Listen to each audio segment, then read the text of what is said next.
Why? Okay. When I went to the doctor, I didn't expect that it would be the bad news that I have cancer, because previously I had two lump removed and it was negative. So on the day for the result, my children wants to go with me and I say, nah, don't worry, it's nothing, go to work and everything. So when the doctor gave me the bad news, of course, first I called my partner because he was not in the country at that time. And then the kids keep on calling me. And I say, oh, I'm busy. I'll talk to you later when you get back from work, because I don't want to give the bad news over the phone. So when she got back, she entered the room. We looked at each other. We cried. And then she said, you think I'm stupid? You didn't answer me on the phone. You think I'm stupid? So I know it, she says. So then we cried and cried. After that, we laughed and we start thinking of how to proceed. So that's how I told them. So how did she support you throughout the journey? Well, most of my friends here know she's my primary caregiver. But I think first I want to state the obvious, that even though I was the one who was attacked by cancer, but I need an army of people and groups to fight the battle with me. If I fight alone, sure fail. Cancer is too strong. But I've been blessed because I have my great doctors in Hospital Selayang and HKL. And I also have a strong group of friends, colleagues, family that support me. But I think the best support that I get, my major and general. My major is NCSM and my Pink Unity friends. They are my major. Yeah, seriously, she can vouch to it. After I meet with them, I became stronger. So those are my army of friends who are the majors. But this is my general. Yeah? My primary caregiver is the general. Because I say that because she is the one who has to do 4 things for me. She has to be loving, she has to be caring, she has to be supportive, and she has to be strong, stronger than me. So I think it's a tough position for her to be. So I'm so happy just now the 2 great speakers talk about them. Yes, thank you. Yeah. So she is my rock. Okay? Because as was mentioned earlier, she is my daughter, of course, but she has to be my doctor in the house, you know, like what the doctor says just now. Oh, you have to take this, you have to take that. That I love, but what I don't like about her, she will be the mother. She tells me off all the time. I'm a very strict mother on everything. But when it comes to my health, she's the doctor and she's the mother. Ma, don't do this, don't do that. She will scold me like nobody's business. Okay, so she has to be my doctor, she has to be my mother, she has to be the planner and organizer. Who takes me to the doctor this week? She tells off the father, she tells off her older brother, she tells everybody what to do. So she's the planner, she's the organizer, she's the boss. But at the same time, she has to be my maid. You know, after chemo so tired kan, sometimes overdo it lah, action lagi sakit lah kan. Like sit there in front TV, want to watch something, Lina, water, when the water is at the table, so the maid have to come.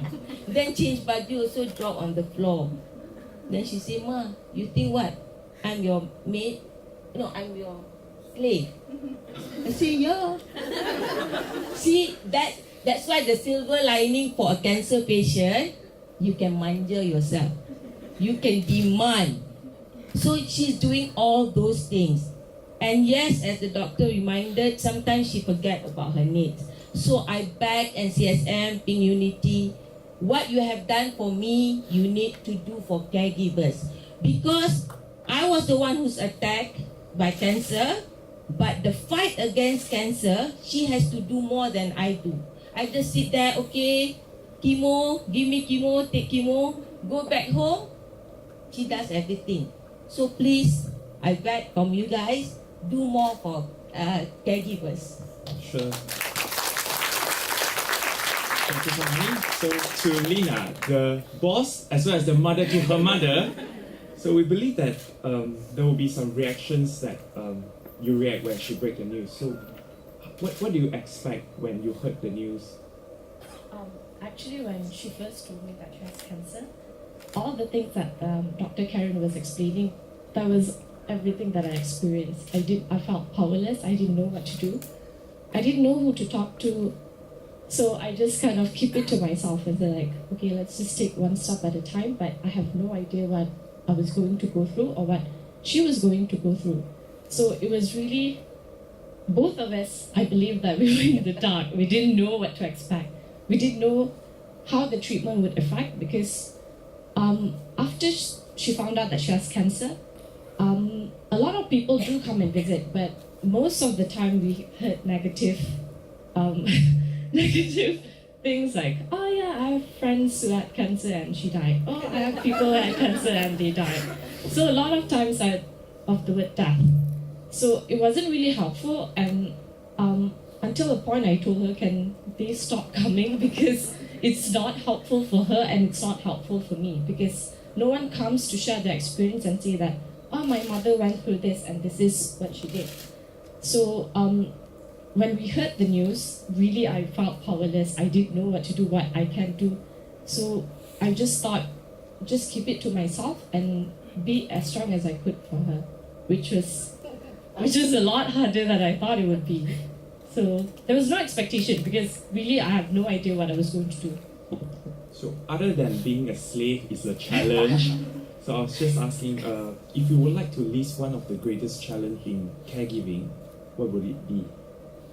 For me, and I believe that most caregivers would feel the same way because I have a friend who's recently taking care of the sister. The main challenge is the communication between the patient and the caregiver, because on the initial stage, she has always been a strong person. So when she said that I have cancer, she would put on this strong front, and myself, I'm a bit like her. I'd be like, okay, I'm okay too. So during the initial stage, both of us just pretend that we are okay, that we are strong. So I didn't really know how she feels, and she doesn't know how I feel, because I would just hide from her. Both of us were hiding our feelings from each other, up until the point that my mom's friend, Auntie Lina, asked us to join for a sharing session. And at that time I was like, okay, I'll just take her because I'm not really into this support group, and she's not into support group as well. So I believe that because in Pink Unity, all of them went through the same thing. So when that was the first time that I really hear how she really feels. And she really let out and she started crying. So that's when I know that, okay, this is how she's feeling. Even though she's strong, she's really scared. And that And you cried. it's not just a strong front for her, because that is the point that I realized that this is how she's feeling and what she will go through, because what I heard from the others. And I think the things that really helped myself and my mom was when one of the ladies in Pink Unity actually directed a question to me and said, Lida, actually, how do you feel? Because the entire time, people do ask, like, are you okay? But for me, it's a standard question. Everyone would ask, are you okay? How are you feeling? But they don't really, because even if you share, they will just say things like, oh, you'll be fine. Don't worry about it. It'll get better. So when the lady, I'm sorry, I can't remember. She asked me, and because I know they know what I would go through. So that's the first time that I cried in front of my mom after she told me she had cancer. So, yeah, and I don't believe in support groups before, but really because the main challenge as a caregiver is that I don't know how she feels. And she doesn't know how I feel. So both of us just counter-react to each other. It's like, I'm okay, so you should be okay. You're okay, so I should be okay. And it didn't help, because you're just bottling up to yourself and you don't want to understand the other person. So when we went for the support group, that's when I really understand her, and I feel she understands me.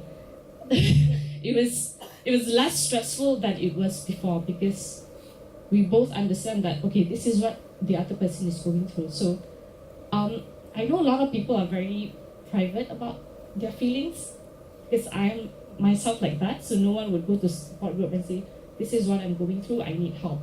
But the thing that most people should realize is that it does help.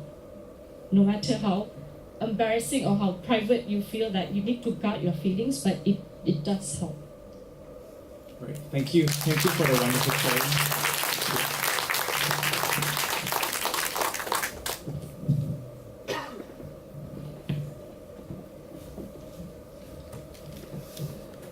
So here comes across the quote that I